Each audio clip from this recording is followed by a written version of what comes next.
Hey everyone, it's Mike again, back with another updated guide to the Crystal Tower raid series. So without further ado, let's just jump right into it with Syrcus Tower in 2020. Much like Labyrinth of the Ancients, this raid is something that is mostly just cheesed through these days, and many of the guides you find from when it was relevant, or even somewhat relevant, are filled with mechanics that just do not exist anymore since we burn these bosses down so quickly these days. You're going to see this immediately when you confront Skilla, the first boss. This big Cerberus cosplayer will just stay in the middle of the arena, so the main tank can just grab her and turn her away from the party. Her base attacks are all pretty standard, and she has no tank busters to watch out for. Melee do need to watch out for Topple, which is an easily dodgeable AoE around her, but if you know by now not to stand to the yuck, you should be good. After Skilla does the first few basic attacks, 3 players will be tethered to glowing purple orbs. This is a remnant of an old mechanic that would protect us from a raid wiping AoE that she has. But that does not mean much of anything anymore because we haven't seen this mechanic in years. So you can, if you would like, run these to one of the 3 electrical conduits, or you could simply just ignore it. It really doesn't matter either way. After a round or 2 of purple tethers, depending on how fast her HP is following, staves of Eldering will appear around the arena and start moving lazily in a circle. You can completely ignore these. Many players want to DPS them down, but there's absolutely no need. Even when this raid was new, we never killed these staves, so just ignore them and focus on the boss. These staves will do a couple AoEs that are very easy to dodge if you again remember my don't stand in the yuck rule, and are frankly just not worth the time it takes to destroy them. Staves will continue to appear throughout the fight, but they will also wear out and die by themselves if left alone. And this leaves us with the only mechanic you need to worry about with this boss. After the staves start to appear, some players will start getting tethered to blue or red orbs. The blue orb will freeze a player in place, rendering them unable to do anything. If you get a blue tether, just stay with the group and let it freeze you. It's just going to follow you around and get you eventually anyway. If you have a red orb tethered to you, run into a player who's already frozen and let the orb touch them. This is going to melt the ice encasing them and leave a large puddle in its place. At a certain point, Skilla will start casting Ancient Flare, which will do a fair amount of undodgeable raid-wide damage, which is honestly very easy to heal through. However, if you stand in one of the puddles, it becomes merely a scratch. The only thing you need to watch out for when it comes to these orbs is to not let the blue orb freeze you when you're standing in a puddle. If you do, it's not only going to freeze you, but everybody else in that puddle as well. With that, Skilla is down and it's off to the next boss. This boss's name is Glossia, and he used to have a whole lot of actually pretty fun mechanics to him.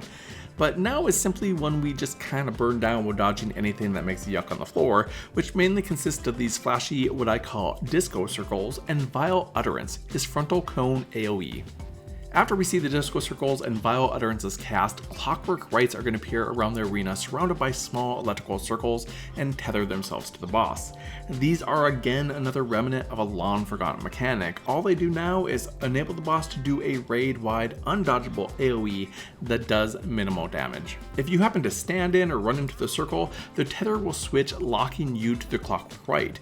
You're going to become invisible and rendered incapable of moving or doing anything at all until that right is destroyed. But that's pretty much unnecessary these days. Just burn Glossia down while dodging the yuck and you can move on to the next boss, Omen.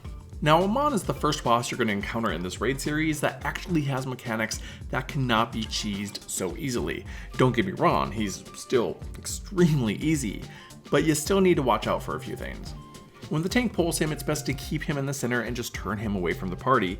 He does have a frontal cleave in the form of an insta-casted fire breath, so you just need to make sure it doesn't hit your party members. He also has 2 AoEs, one that is directly around him called Blizzard Forte, which can be easily dodged, and an insta-cast lightning move which will do a small amount of undodgeable raid-wide damage. At certain intervals, he's also going to place a bomb on a random DPS that's going to explode multiple times, doing damage to and pushing back everyone around the affected player. This bomb though can simply be assumed off by any attentive healer. After his first Blizzard Forte, 3 slimes called experimental byproducts will appear around the edges of the arena and slowly start moving their way to the center. Now, these can be easily DPS down. If they're not, they're going to explode upon reaching the center, doing more undodgeable raid-wide damage. Next, 3 Kumkum are going to appear and start attacking. The off-tanks can grab these and hold them while the DD and healers take them out.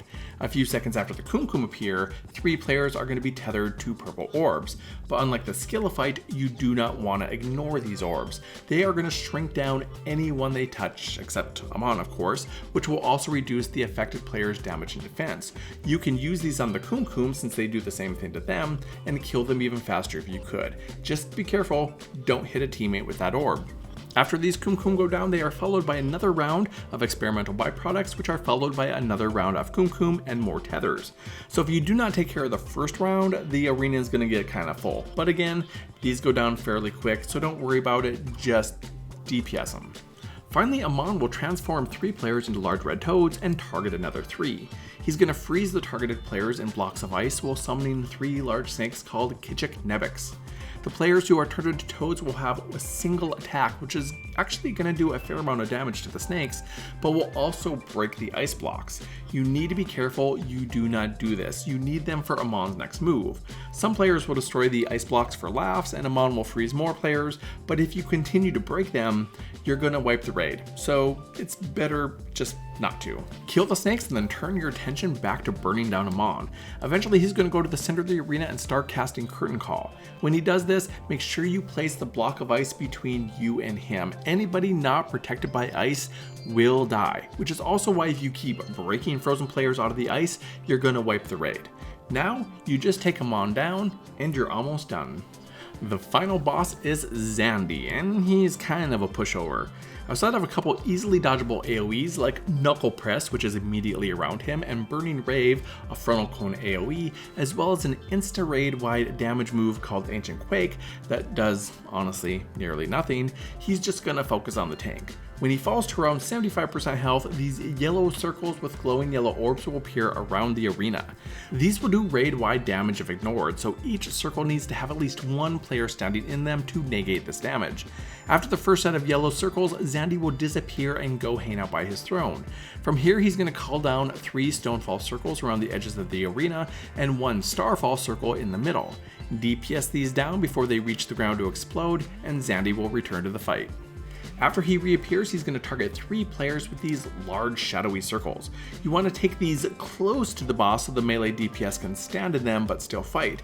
Just be sure you don't stand in a place where they overlap.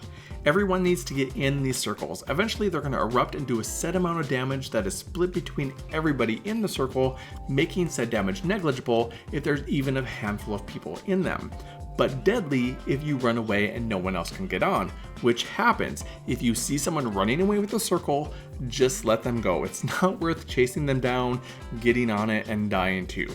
They'll learn, don't worry. After the circle erupts, it's going to create a platform that's going to lift you off the ground, helping you avoid damage from Ancient Quagga, the big undodgeable AoE that Zandy will cast immediately after they rise into the air. If you are not on a platform, you will most likely die. After Ancient Quagga goes off, the platforms will dissipate and he'll follow that with a round of easily dodgeable Burning Rave. Now it's just rinse and repeat. And with that, congratulations, you have completed Syrcus Tower. Now it's on to the world of darkness. If you have any questions or would like to see me do an updated guide for another piece of older content, please feel free to ask below. You can also follow me here by subscribing for more videos or on Twitter, which is also linked below. And as per the usual, it's been a hoot. Until next time, have fun.